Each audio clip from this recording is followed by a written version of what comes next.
It's bloody typical, isn't it? Bloody typical. I've come away on holiday. As soon as I come away on holiday, Tottenham make their first signing of the season. Although it is just Mathys Tel, who was already on our books, on a loan, and we was expecting to have them make that deal permanent. Now,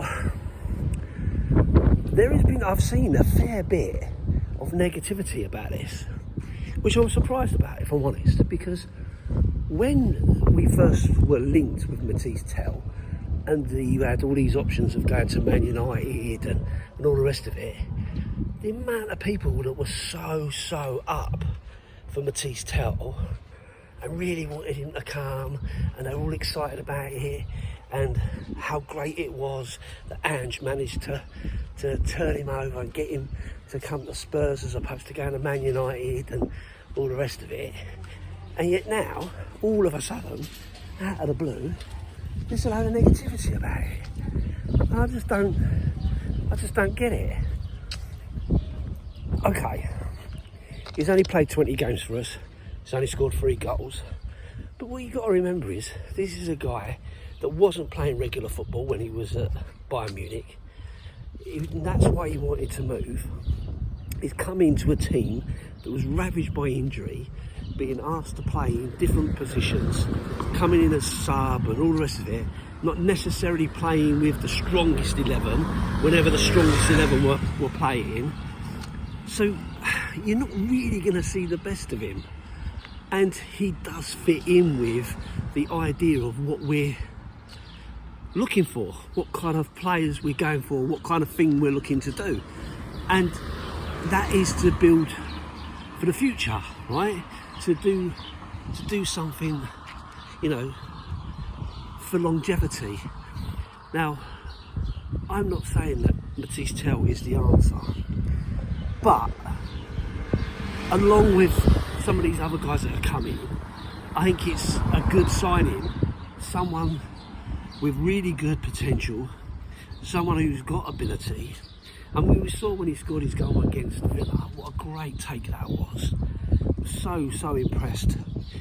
And I just think, given an opportunity to play with the best players within the squad, to play regular football, to develop himself, it absolutely makes sense. But, and here's my but around it, it only really makes sense if the board, like I said yesterday, if the board are willing to actually back the manager in the longer term. So it's all well and good them saying, we can bring Mathys Tel in or whatever, but if he's the only signing that we're going to get, then that's not great, right? That's not great.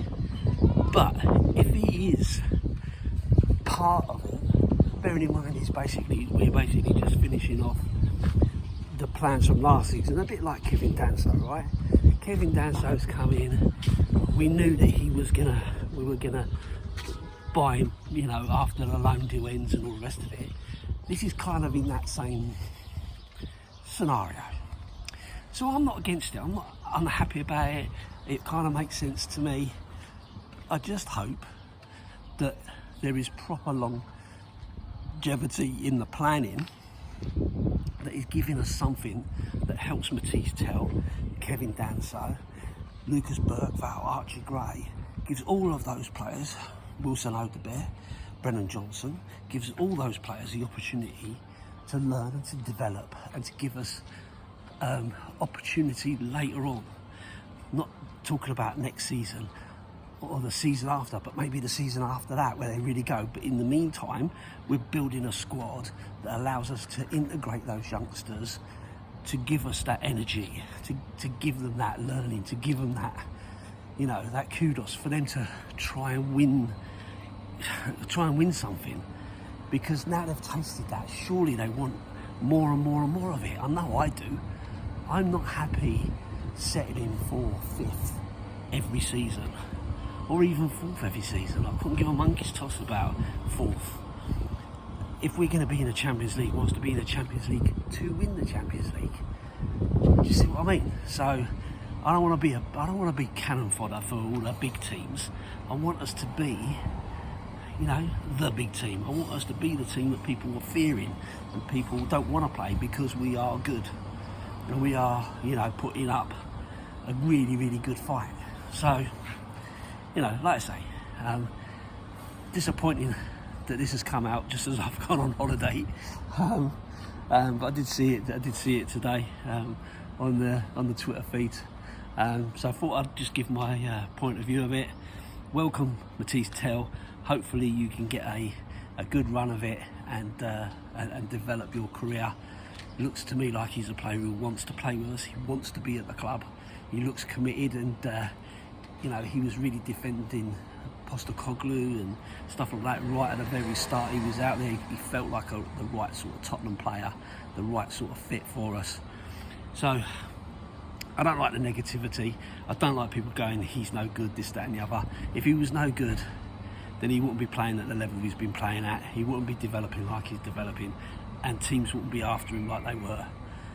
So I think it makes sense to secure his signature now. Because the other thing, just to finish off on, the other thing you've got to remember about all of this, and why Tottenham are buying these youngsters, is because as soon as they have a really, really good season somewhere, their prices skyrocket. They skyrocket and become unachievable. You know, you've got to take these players when they're available. If you're picking the really good talent and you believe they're the really good talent for the future, you get them now so you're not paying the 100 million for every single player to improve your squad. You've got to develop within at the same time as snapping up all the best talent around from wherever it is. You also need to develop these players. So that's my view in it. We don't have to agree. You know, like I say, it's all about opinions, people. So we'll see. And anyway, thanks for watching, and I'll see you on the next one. Up the Spurs.